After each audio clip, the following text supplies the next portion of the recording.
The radiator blew 40 kilometers past Q, steam hissing through the bonnet. Seems like the ute was trying to breathe its last.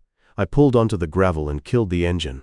Damo leaned forward in the passenger seat, both hands on the dash. "That's us done, mate." I popped the bonnet and climbed out into heat that felt like standing too close to a campfire. The bitumen shimmered west toward nothing, and east the same. We'd passed the last Roadhouse an hour back, fuel only, no one home. Damo came around and looked at the engine with me, neither of us mechanics, but both of us knowing what steam and that smell meant. "Coolant's gone," I said. He nodded, wiped his face with his forearm. "Phone?" I checked mine, no signal. His was the same. The road stretched empty in both directions, red dirt and spinifex rolling away on either side, under a sky the color of tin. "Thought you checked the coolant before we left Geraldton," Damo said, not accusing, just stating. "I did, right."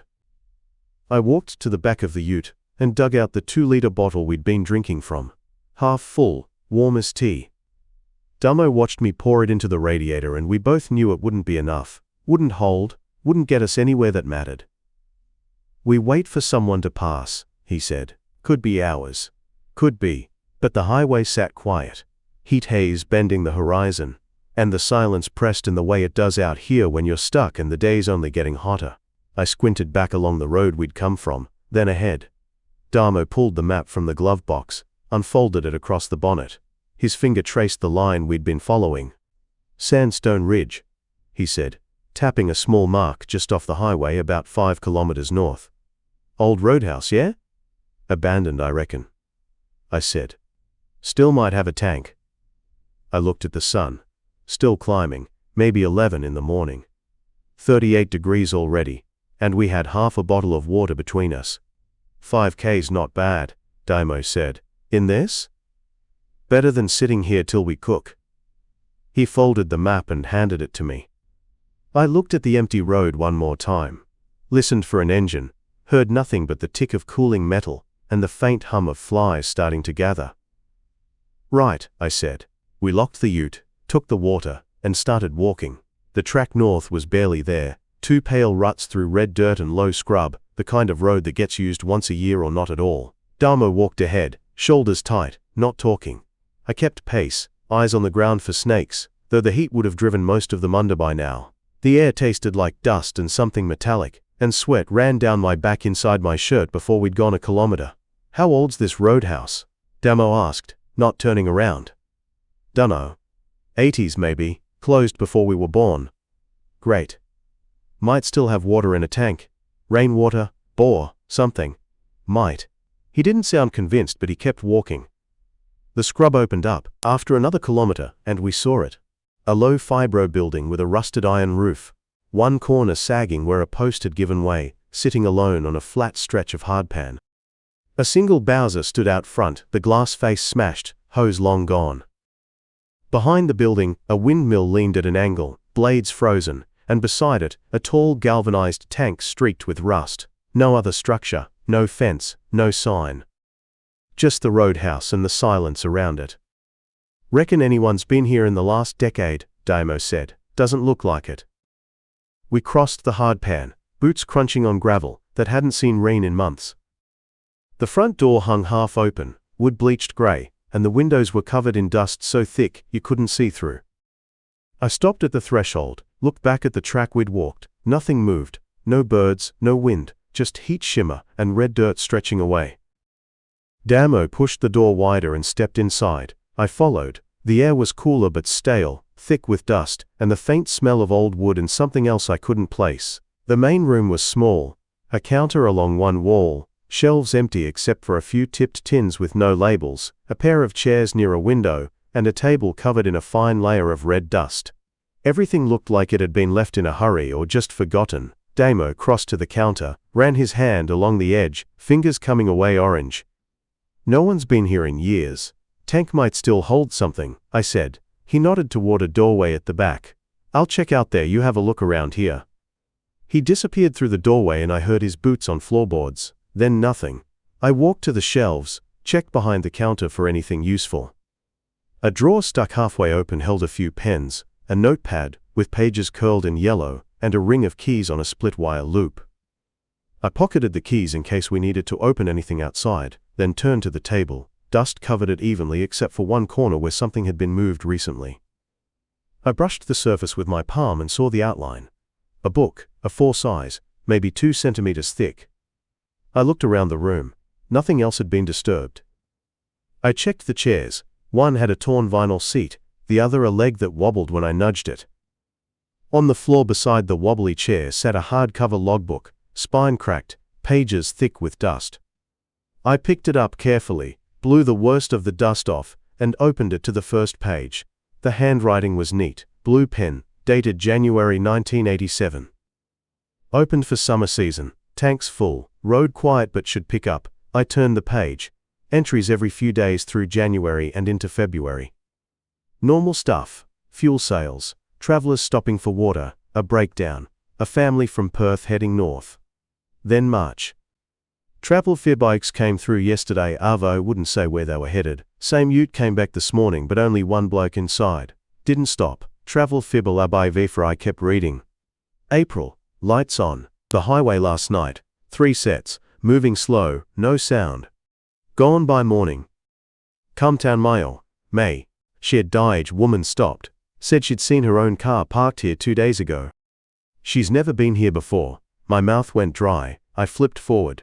June, July, gaps between entries growing. August. Traveler asked if I'd seen his mate, described himself. The entry stopped there, no continuation. I turned the page. September, a single line. Can't leave, tried twice. October, nothing. November, same stranger every week now. He knows my name. The last entry was December 9th, 1989, halfway down the page. Times. Someone's walking the perimeter at night. I hear boots on gravel, but when I look asterisk, the sentence ended. No full stop, no dash, just blank space and empty pages after. I stood there holding the book, heart tapping faster than it should. Damo's voice came from the back room. Tank's bone dry. Not a drop. I heard him walking back toward me. Found something though, I said. He stepped into the main room, face streaked with dust, and stopped when he saw the logbook in my hands. What's that? Logbook. From 1987. And? I held it out. He took it, flipped through the pages, read a few entries, then looked up at me. Someone was losing it out here. Maybe. You reckon this is real? It's written down. He closed the book and set it on the table. Doesn't mean it happened. Bloke could have been cooked, making stuff up. Could have. But I didn't believe that. Damo walked to the window and looked out at the empty hardpan. We need water, mate. That's what we came for. I nodded. There's a back room, he said. Might be another tank outside we didn't see. Right. I put the logbook down and followed him toward the doorway, but something made me glance back at the table. In the dust, beside where the book had been sitting, I saw them. Fresh boot prints. 2 sets, leading from the front door to the table, then toward the back room. Not ours. Ours came from the door to the counter, nowhere near the table. I stopped. Damo, he turned. I pointed at the prints. He came back, crouched, touched the edge of one with his finger. The dust compressed, sharp-edged, recent. Someone's been here, he said quietly. Yeah. We both looked at the doorway to the back room, dark and silent. Neither of us moved. I stepped toward the doorway. Every board creaked loud in the silence. Damo stayed close behind me, breathing shallow. The back room opened into a narrow space, shelves along one wall, empty except for a coil of wire and a rusted tin. A door at the far end stood half open, daylight slicing through the gap. I crossed the room and pushed the door wider. Outside, a water tank sat on a wooden stand, pipe running down to a hand pump below. The tank was red with rust, seams weeping brown stains down the metal. Damo moved past me and worked the pump handle. It groaned, air hissing, then nothing. Dry, he said. I looked at the ground beneath the tank. The dirt was pale and cracked, no moisture, but beside the stand I saw more prints. Same tread as the ones inside, leading from the back door toward the fence line, then disappearing into the scrub. Someone walked out that way, I said. Damo followed my gaze, then looked back at the roadhouse. Recent? Can't tell. Could be yesterday, could be this morning. He wiped his face with his forearm. We need to go back to the ute, try the radio again, see if we can raise someone. Agreed. We walked back through the building, neither of us speaking. When we reached the main room, I picked up the logbook from the table, pages rough under my fingers. Damo watched me. You're taking that? Yeah. Why? Because I want to know what happened. He shook his head but didn't argue. We stepped outside into the heat, glare bouncing off the iron roof, and started back along the track toward the ute. The walk took 20 minutes, each step dragging, thirst sitting heavy in my throat. When we reached the Hilux, I opened the door and grabbed the two-way from the dash, keyed the mic, called out our position, waited. Static, nothing else. Tried again, different channel, same result. Damo leaned against the bull bar, arms folded. We're not getting through, no. So what's the plan? I looked at the radiator hose, still weeping fluid into the dirt, then back at the roadhouse, sitting low against the horizon. We patch the hose, top up with whatever water we can find, limp into sandstone. There's no water back there. Then we wait till dark, walk the highway, flag down a road train. Demo didn't answer straight away. Finally he said, I don't want to spend the night here. Neither do I. But the sun was still high, temperature pushing 38, and walking 20 kilometers in full heat would finish us before we saw bitumen. I opened the back of the ute and pulled out the toolbox, found duct tape and a length of spare hose. Damo crouched beside me, and we cut away the split section, clamped the new piece over it, wrapped tape tight around the join. It wouldn't hold forever, but it might hold long enough. When we finished, I stood and looked back toward the roadhouse. I'm going back, I said. For what? To check the rest of the building, see if there's anything we missed. Mate, there's nothing there. Maybe, but someone's been inside recently, and I want to know why. Damo stared at me, jaw tight, then nodded once. Fine, but we're not staying after dark. Deal. We walked back in silence, heat pressing down, flies circling but not settling. When we reached the roadhouse, I pushed through the front door and went straight to the counter. Behind it, a wooden shelf held a tin mug, a pencil stub and a second book I hadn't noticed before. I pulled it down. Same style as the first logbook, same cover, but the pages were cleaner, less yellowed. I opened it. The first entry was dated February this year. Time stopped for the night. No power, no water, but the roof's solid. Saw lights on the highway after midnight. 3 sets, high beams, no sound, gone by first light. My pulse kicked. I turned the page. March. Back through, saw the lights again, pulled over to wait. They stopped half a kilometer out, stayed there for an hour, then left. No one got out. April. Someone's been inside. Footprints in the dust, fresh. Logbook moved. I wasn't alone here. I read it again, slower. Damo stepped beside me, looked over my shoulder. That's new, he said quietly. Yeah. I flipped forward. May. Lights closer now. Heard voices outside but saw no one. Left before dawn. June. Can't explain it. Saw my own ute parked near the tank. Checked the rego. Matched. Walked around the building and it was gone. July. The last entry, 2 days ago. Tarks. Someone's inside. I hear them moving at night. They don't answer when I call out. Leaving tomorrow. Not coming back. The page after that was blank. I closed the book and set it on the counter beside the first. Damo was staring at the doorway to the back room. This is the same thing, he said. Same as the old book, same stuff happening. Yeah. So what? It's still going on. 30 years later? I didn't answer. He turned and looked at me, eyes hard. We're leaving. Now. The ute won't make it without water. Then we walk. Not in this heat. I don't care, mate. I'm not staying here tonight. I picked up both logbooks and slid them into the front pocket of my pack. Let's check the building one more time. Make sure there's no other tank, no jerry cans, nothing. Damo swore under his breath but followed me through to the back room. We searched the shelves, the corners, found nothing but dust and dead insects.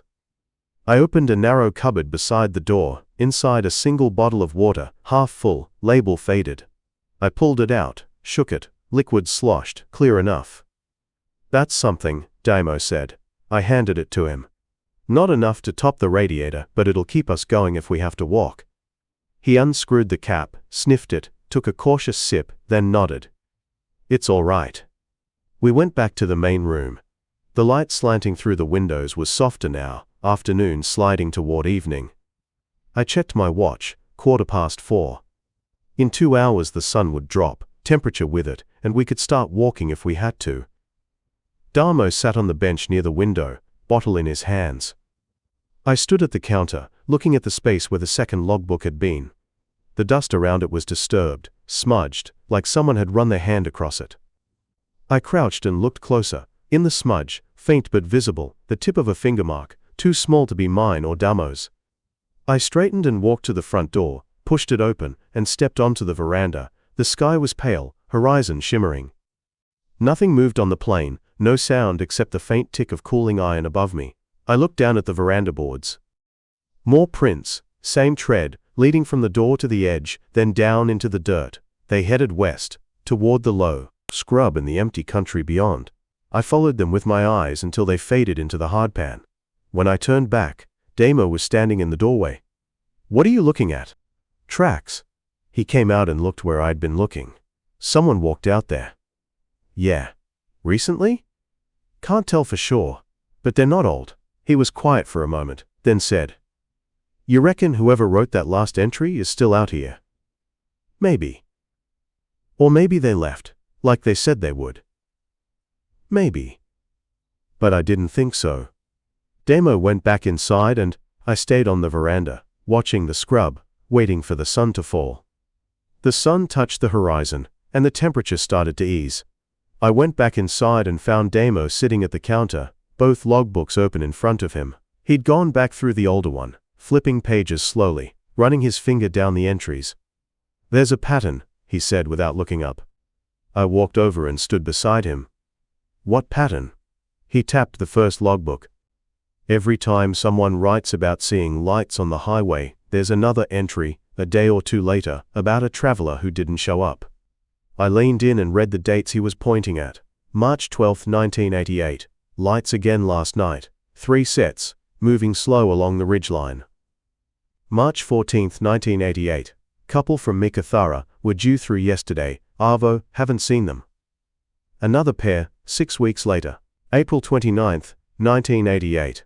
Saw the lights at 2 a.m., closer this time, just past the turnoff. May 1, 1988. Solo rider on a Kawasaki, said he'd stop for fuel on his way back from Leonora, never came through. Damo flipped forward, found another cluster. 5 times in 2 years, he said, and each time, the person writing it sounds less sure what they're looking at. I scanned the entries he'd marked. The handwriting varied, different people keeping the log, but the tone shifted the same way each time, confident at first, then cautious, then uncertain. The last few entries in 1989 were terse, clipped, like whoever wrote them didn't want to say too much. I turned to the newer logbook and read the 3 entries again. Same pattern. Lights, then silence, then someone expected who didn't arrive. The final entry, 2 days ago, cut off mid-word. Damo closed the older book and pushed it aside. "You think someone's still out here?" "Don't know." "You think they're doing something to people?" I didn't answer right away. The question sat between us, heavy and awkward. Finally I said, "I think someone was worried enough to write it down, and then they stopped." Damo stood and walked to the window. The light outside was amber now, the shadows long and soft. "We should go," he said. "On foot?" "If we have to." I looked at the logbooks. "We don't know how far the highway is from here. Can't be more than 10 k's. In the dark, with no torch." Damo turned and looked at me. "You want to stay here tonight?" I didn't. But I also didn't want to walk blind across open country with no landmarks, and no water except half a bottle. "We give it another hour," I said.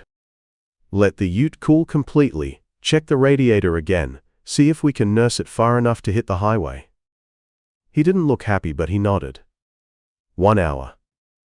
I walked back to the counter and picked up the newer logbook. The handwriting in the last entry was shaky, letters uneven. "Saw them again last night, they were fix."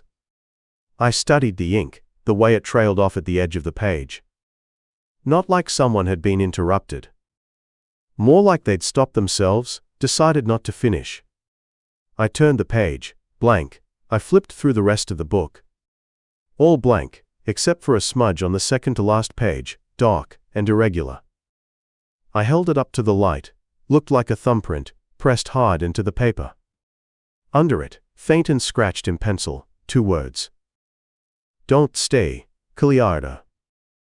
I showed Damak. He stared at it for a long moment, then said, That's it, we're leaving. I closed the book and slipped both of them into my pack. Yeah. We went back outside and walked across the lot to the ute.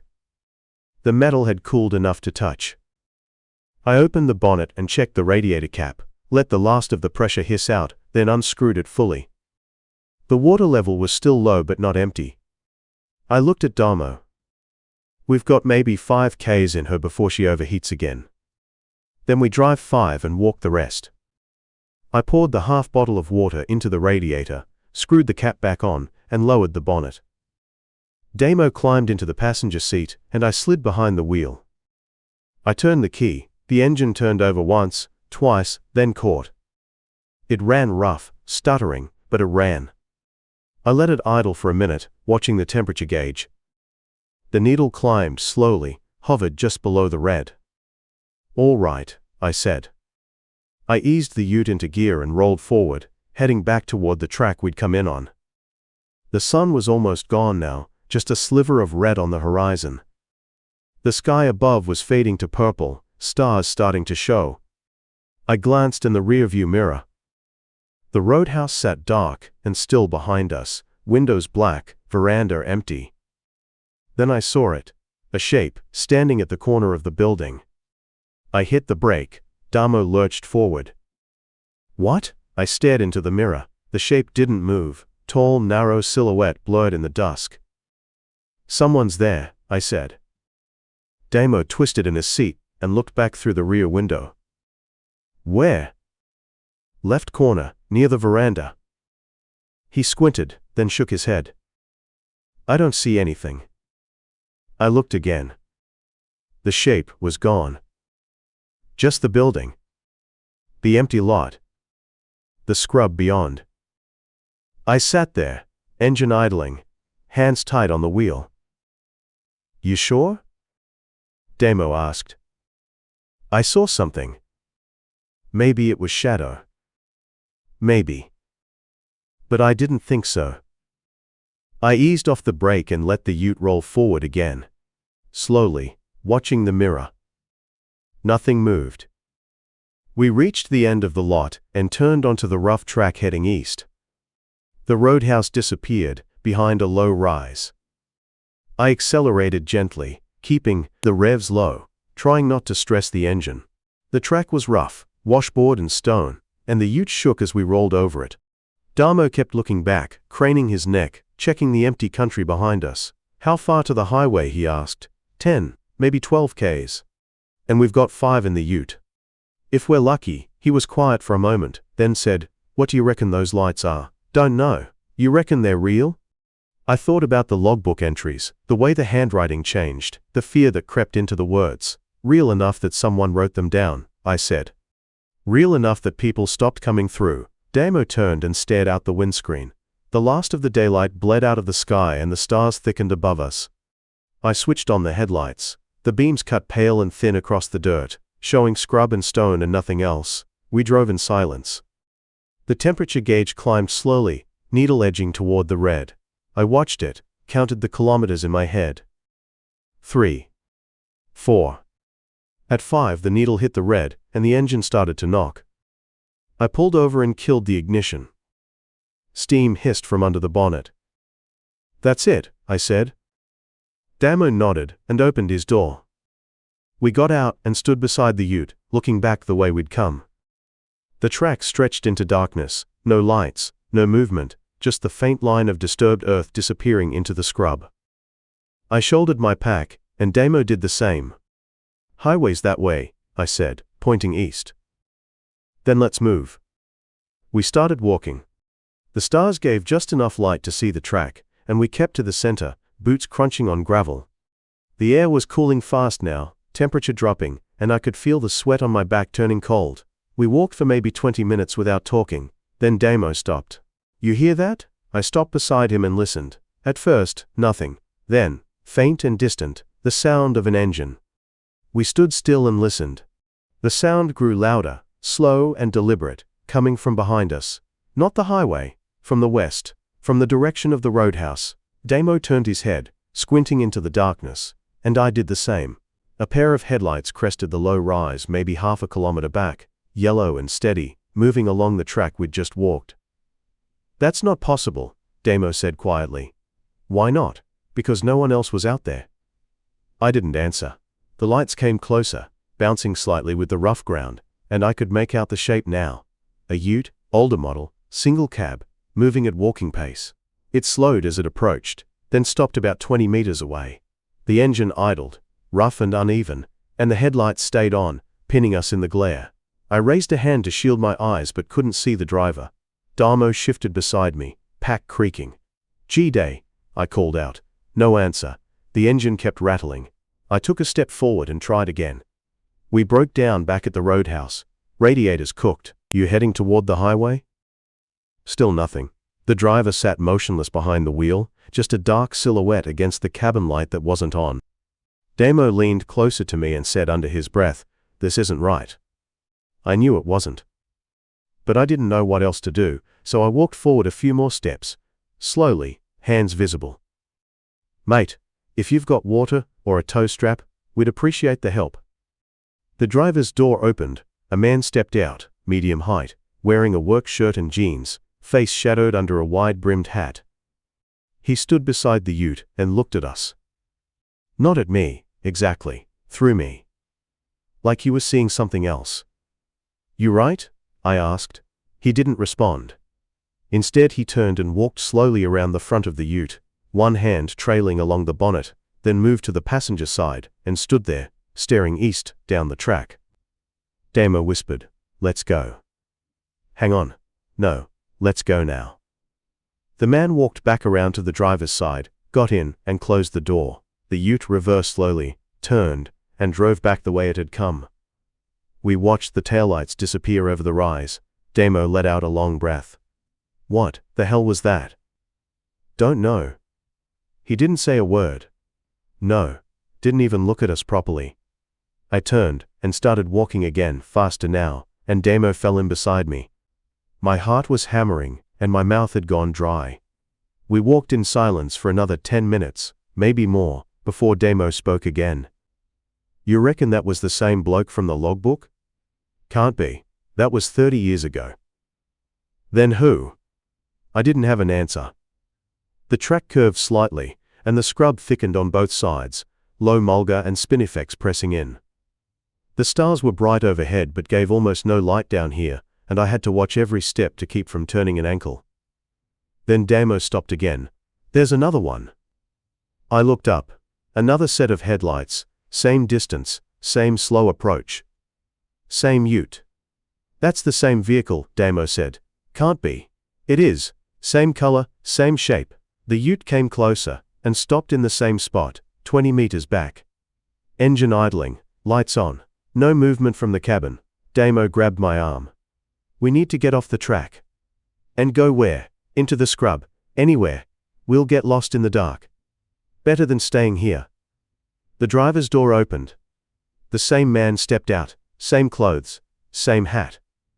He stood beside the ute and stared at us, or past us, with that same empty expression. Then he turned and walked slowly around the vehicle, hand on the bonnet, exactly the same way as before. Damo pulled at my sleeve. "Move, now." I stepped off the track and Damo followed, pushing through the scrub, boots catching on low branches. Behind us the ute reversed, turned, and drove away.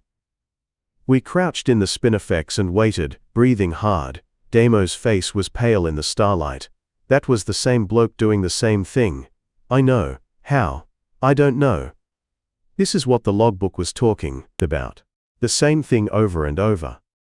I thought about the entries, the handwriting that grew shakier with each page, the fear that bled through the words. People see what they're looking for out here. Or maybe they see what's already there. We stayed low for a few minutes, listening. The scrub was silent except for the faint rustle of wind through the mulga. No engine, no lights. Damo shifted beside me. We keep going? Highway still east. Then we stay off the track. We moved parallel to the road, picking our way through the scrub, trying to keep the faint line of disturbed ground in sight without walking on it. It was slow going, every step careful, and my legs were starting to ache. Damo kept looking back, checking the darkness behind us. You think he'll come again? He asked. Don't know.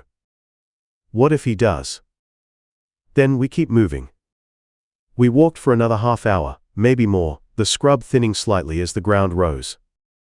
Ahead the track curved north and I could see a faint glow on the horizon. Distant lights, probably the highway. Damo saw it too. That's it, he said. That's the road. Still a few Ks. Doesn't matter, we're nearly there. We angled back toward the track, moving faster now, boots crunching on gravel. The glow grew brighter, and I could make out the faint hum of a road train in the distance, engine noise carrying across the still air. Then Damo stopped. He's back, I turned. Headlights again, same position, same slow crawl.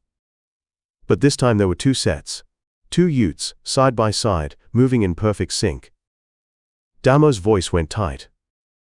That's not real. Keep walking. That's not possible. Keep walking. We broke into a jog, packs bouncing, breath coming hard. The lights stayed behind us, matching our pace, not gaining but not falling back either. I didn't look again. Ahead, the track met a graded road, and I could see the bitumen of the highway beyond, pale gray in the starlight. We reached the junction and stumbled onto the shoulder, chest heaving, legs shaking. I turned and looked back. The track was empty. No lights, no utes, just darkness and scrub. Damo bent over, hands on his knees, gulping air. They're gone, he said. Yeah. Where'd they go? Don't know. He straightened and looked at me, face drawn. You believe it now? I thought about the logbook, the entries that stopped mid-sentence, the fear I'd felt standing on that track. Yeah, I said. I believe it. We walked north along the highway, keeping to the shoulder, and 20 minutes later, a road train came through, red tail lights glowing, and pulled over ahead of us. The driver leaned out, older bloke, weathered face. You fellas all right? Broke down, I said. Radiator's gone. Where? Back near the old Sandstone Ridge Roadhouse. He nodded slowly, face unreadable. That's a bad stretch. Yeah. Hop in, I'll take you as far as Q. We climbed into the cabin, and he pulled back onto the highway, gears grinding, engine roaring. Damo closed his eyes and leaned his head against the window. I sat with the logbooks in my lap, feeling the weight of them, thinking about the man in the ute and the lights that followed us. The driver glanced over. Find anything interesting out there? I met his eyes. Just old stories. He smiled faintly. That's all that place is now. Stories. We rode in silence for the first 20 minutes, the road train's engine drowning out everything else. The cabin smelled like diesel and old coffee. Damo hadn't opened his eyes since we climbed in. I watched the scrub roll past in the headlights, thinking about the second set of lights, the way they'd moved in perfect sync. The driver shifted gears and glanced at the logbooks again. You really find those at the Roadhouse? Yeah. Mind if I ask what they say? I hesitated, then opened the older one to a random page. People going missing, lights on the highway, travelers who turned up and disappeared again. He nodded like he'd heard it before. That roadhouse has been empty since 91, he said. The logbook goes to 89. Last owners left in 90. Couldn't make it work. Before that it changed hands 3 times in 8 years. Why? He was quiet for a moment, eyes on the road. People said it felt wrong. Said travelers would turn up asking for someone who'd been through days earlier, but no one had seen them. Said vehicles would pull in at night and be gone by morning without anyone hearing them leave. You believe that? I've driven this stretch for 30 years, he said. I've seen things I can't explain. Doesn't mean I believe them. Damo opened his eyes and looked at him. What kind of things? The driver tapped the wheel with one thumb. Lights that follow you for Ks, then vanish when you stop. Utes parked on the shoulder with no one inside, and no tracks leading away. Once I picked up a bloke near Sandstone Ridge, who said he'd been walking for 2 days. Had no water, no gear, boots worn through. I gave him a lift to Kew, and when I turned around to ask where he wanted dropping, the seat was empty. Damo's face went pale. What do you reckon it is? Heat, isolation, people seeing what they expect to see. He paused. Or maybe the country's old, and there are things out here we don't understand. I thought about the man in the ute, the way he'd stared at us without blinking. The bloke who turned up at the Roadhouse tonight, I said. He wasn't normal. How so? Didn't speak, didn't respond when we called out, just walked the perimeter and left. The driver's jaw tightened. You see his face? Not clearly. Too dark. What about the ute? White Toyota. No markings. He nodded slowly, then reached for the CB radio and turned it on. Static filled the cabin. Then a voice broke through, distant and crackled. Anyone near Sandstone Ridge, be advised. Reports of suspicious vehicle. White ute, no plates. The driver keyed the mic. This is southbound 87. I've got 2 fellas here who voice just came from the old Roadhouse. They saw the ute. The voice came back, clearer now. Copy that. Can they describe the driver? The driver looked at me. I leaned toward the mic. Male, average height, dark clothing. Didn't speak or respond to us. Walked the building, then left. Copy. Did he approach you? No. Kept his distance. All right. We've had 3 reports this week. Same vehicle, same behavior. If you see him again, do not engage. Call it in. The driver signed off and hung the mic back on the dash. Damo stared at him. 3 reports? Sounds like it. What's he doing? Don't know, but if the cops are tracking him, it's not good. I opened the newer logbook and flipped to the last entry. The handwriting was rushed, uneven. 3rd, he's outside again, 3rd night.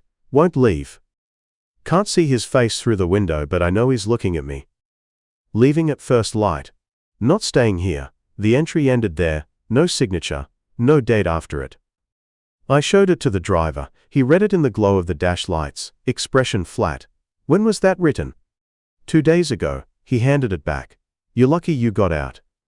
Damo rubbed his face with both hands. What if he'd come inside? He didn't, I said. But what if he had? I didn't answer. The road stretched ahead, empty and dark, and I thought about the person who'd written that last entry, wondered if they'd made it out, or if they were still somewhere between the Roadhouse and the highway, walking in circles, seeing lights that weren't real. We reached Kew just after 3 in the morning. The driver pulled into the servo and killed the engine. You fellas need a lift anywhere else? We're right, I said. Thanks for stopping. He nodded and looked at the logbooks one more time. You gonna keep those? Yeah. Fair enough. Just remember, some stories are better left where you found them. We climbed down and he pulled back onto the highway, taillights fading into the dark. Damo and I stood under the servo's fluorescent lights, packs at our feet, the silence around us thick and complete. What now? He asked. Find a place to crash. Sort the ute in the morning. You reckon it's still there? Don't know. You reckon he's still there? I thought about the man in the ute, the way he'd circled the building, the fresh boot prints in the dust. No, I said. I reckon he's gone. Where? Somewhere else. Doing the same thing to someone else. Damo shivered despite the heat still rising off the bitumen. I don't want to go back. We're not going back. What about the ute? We'll get someone to tow it. I'm not walking that track again. He nodded, relieved, and picked up his pack. We walked into town, found a motel with a vacancy light, and paid cash for a twin room. Inside, I dropped the logbooks on the table and sat on the bed, every muscle aching, head buzzing with exhaustion. Damo stood by the window, looking out at the empty street. You reckon the driver was fair dinkum? He asked. About seeing things out here. Yeah. You reckon it's real, or just heat and fear? I thought about the lights that had followed us, the utes that moved in sync, the silence that had pressed against the Roadhouse walls. I reckon it doesn't matter, I said. Real or not, it felt real. That's enough. He turned and looked at me. face pale in the glow from the streetlight outside. "You going to tell anyone?" "No." "Why not?" "Because no one would believe it. And because I don't want to think about it anymore." He nodded and sat on the other bed, unlacing his boots. I lay back and closed my eyes, but I could still see the man in the ute, still hear the crunch of gravel under unseen boots, still feel the weight of the logbooks in my hands. Damo's breathing slowed and evened out, and eventually I heard him snore. I got up, walked to the table and opened the older logbook one last time. The final entry stared back at me, incomplete, hanging in mid-air. "Bar someone's knocking. Can't see anyone through." Asterisk. I closed it, and put both books in my pack, zipped it shut, and turned off the light. Outside the window the street was empty, the sky turning pale at the edges, and somewhere far to the south, the old roadhouse sat alone in the scrub, waiting for the next person to find it. I woke to the sound of Damo packing his gear, the scrape of the zipper loud in the small room. The light through the curtain was thin and grey, early morning, maybe 6. My head felt thick, my mouth dry, and for a moment I didn't remember where I was. Then, I saw the logbooks on the table and it all came back. Damo glanced at me, shoulders tight, eyes shadowed. "I'm heading out," he said. "Already?" "Yeah, mate's picking me up in Meekatharra. I'll catch a bus from there." I sat up, wincing at the stiffness in my legs. "You right?" He nodded but didn't look at me. "Just need to get home." I didn't push it. We'd been through enough, and I could see he wanted distance between himself and everything that had happened out there. He slung his pack over one shoulder and paused at the door. "You keeping those?" he asked, nodding at the logbooks. "Yeah." "Why?" I didn't have a good answer, so I said the only thing that felt true. "Because someone should." He looked at me for a long moment, then nodded. "Take care, mate." "You too." The door clicked shut, and I listened to his footsteps fade down the hall, then the rumble of a car engine starting in the street outside. I sat there on the edge of the bed, staring at the logbooks, and wondered if I should have just left them where they were, but I knew I wouldn't have. I spent the rest of the morning sorting the ute, called a tow truck out of Meekatharra, gave them the GPS coordinates, and told them to haul it back to town. Bloke on the phone asked what happened, and I said radiator blew, left it at that. He didn't ask where I'd been walking from and I didn't offer. The ute arrived on the back of a flatbed just after lunch, and I stood in the servo car park watching them lower it, the dust still thick in the wheel wells, the bonnet streaked with red dirt. Mechanic took one look and said it'd be a week, maybe 2. I paid him a deposit and walked back to the motel. That night I sat at the table and read through both logbooks again, start to finish, every entry, every scrawled note in the margins. The older one covered 2 years, 1987 to 1989, and the handwriting changed 3 times, different people keeping the log, different concerns, same strange thread running through it all. Travelers who didn't stop, lights on the highway that followed too close, utes pulling in at odd hours, drivers who wouldn't speak, who walked the perimeter and left. The last entry, cut off mid-sentence, still gave me a chill. Someone's knocking. Can't see anyone through. Asterisk. The newer logbook had only 3 entries, all this year, all in the same hand. March, June, August. Each one shorter than the last, each one more uncertain. The final entry, dated 2 days before we arrived, was a single line. "Not they're not leaving anymore." I closed the book and leaned back, staring at the ceiling. The question I kept coming back to was simple: who wrote it, and where were they now? I thought about the fresh boot prints in the dust, the ute that had pulled up at dusk, the man who wouldn't answer, who'd circled the building and driven off without a word. I thought about the road train driver who'd picked us up at dawn, the way he'd smiled when I mentioned the Roadhouse, the certainty in his voice when he said people see what they're looking for out there. I didn't know if that was true, but I knew I'd seen something, felt something, and it had been real enough to drive us out into the scrub at night with nothing but a torch and fear. The ute was ready 10 days later. New radiator, fresh coolant, hoses checked, belts tightened. I paid the balance, loaded my gear, and drove west toward home. I didn't take the Sandstone Ridge track. I stayed on the highway, windows down, radio off, and watched the flat red country roll past. Somewhere south of Kew, I pulled over at a rest stop and sat on the bonnet, drinking lukewarm water from a bottle and staring at the scrub, The silence out here was different now. It felt heavier, more deliberate, like it was waiting for something. I thought about going back, just to see if the Roadhouse was still there, if the logbooks were still on the counter, if the dust had settled over our tracks. But I didn't. I got back in the ute and kept driving. When I got home, I put the logbooks in a drawer under old maps and service receipts, out of sight but not forgotten. Damo called once, a few weeks later, asked if I was doing all right. I said yeah, asked him the same. He said he was, but I could hear the hesitation in his voice, the same weight I felt every time I thought about that night. We didn't talk about it. We didn't need to. After that the calls stopped, and I let them. Some things are better left quiet. I kept working, kept driving, kept my head down. But every now and then, late at night when the house was still, I'd open the drawer and flip through the logbooks, reading the entries again, tracing the words with my finger, trying to make sense of it.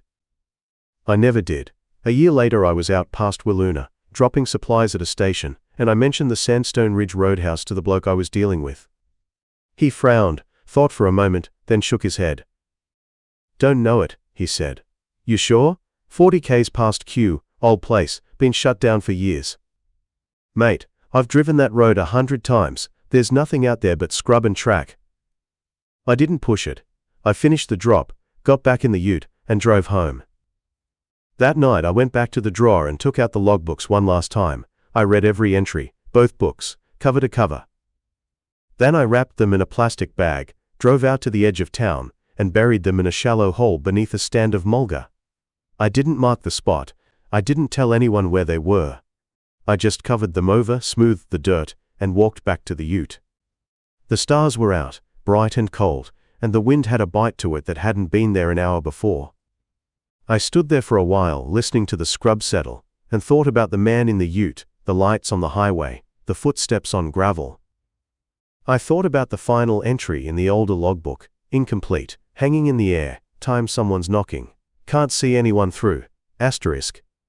And I thought about the last line in the newer one, they're not leaving anymore. I got back in the ute and drove home, and I didn't look back. If you've ever driven the long road at night, you know the silence. It's not empty, it's full, pressing in from all sides, waiting for you to notice. Hit like and subscribe, more stories are coming.